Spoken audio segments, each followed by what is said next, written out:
You know, here I am, just like most every single American gun owner out there, frustrated with the political process, frustrated with these representatives, and basically saying we're not giving up our rights. Doesn't matter what you put on paper, we're not doing it. And then I hear that the group that represents the firearms industry says that they're encouraged by good faith conversations and discussions in the Senate.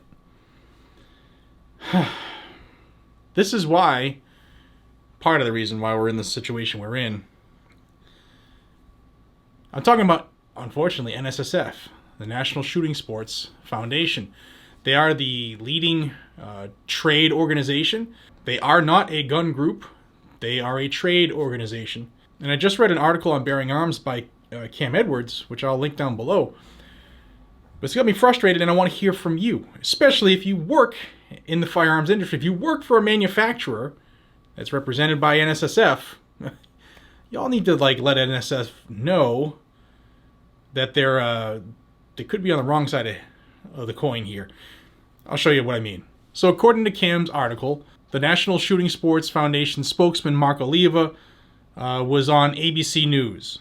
Oliva stopped short of endorsing the agreement in the Senate, even in principle, and said that the NSSF is still waiting to see what the specific legislative language looks like, particularly when it comes to the proposed laws incentivizing state-level red flag statutes and expanding the prohibitions on gun ownership to include those convicted of misdemeanor domestic violence crimes against dating partners and opening up juvenile criminal records when adults under the age of 21 purchase a firearm at retail. Now, you'll remember a couple weeks ago, I got word from John Crump that the NSSF told him that they were not, they're not against and they weren't really for red flag laws. They said that they would be for them if there were large amounts of due process. I'm paraphrasing because I don't remember. There's been so much going on.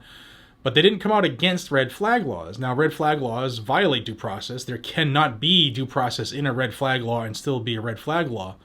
It is a subversion of due process. But this is kind of in line with what they said then. We, as the NSSF, had issues with possible bans on hardware or possibly raising the age, which we would view as unconstitutional, Oliva detailed. Well, everything that they're trying to pass is friggin' unconstitutional.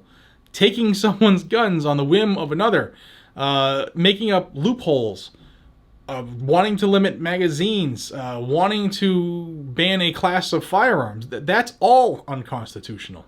Those are off the table, but there are some that we want to make sure we're keeping an eye on, that they're going to be written fairly tightly to include what's being referred to as loopholes. You know, who qualifies under these loopholes. So when we start to expand the definition of these prohibited individuals, we want to make sure that we are in fact making sure that those people who should never have had their hands on a firearm are included in that. And that those definitions aren't written so loosely that they would also ensnare people who are not in violation of the law. Despite those notes of caution, Cam writes, Oliva didn't object to the scope of the framework, saying that the NSSF is encouraged that the discussions that brought about the agreement were done in good faith. Oliva said again, we're all interested in seeing what the text will be when it comes out, but we still have concerns. We want to make sure that there are strong due process protections that are written into these incentives for states to write their own red flag laws. Your due process rights are a constitutional right, and they need to be protected in any legislative text going forward. Why is it so hard for people to understand that there cannot be due process in red flags? It's impossible. Maybe that's NSSF's ploy here, by saying as long as there's due process written into it, knowing that if they do that, it's not a red flag law anymore. Maybe that's their game.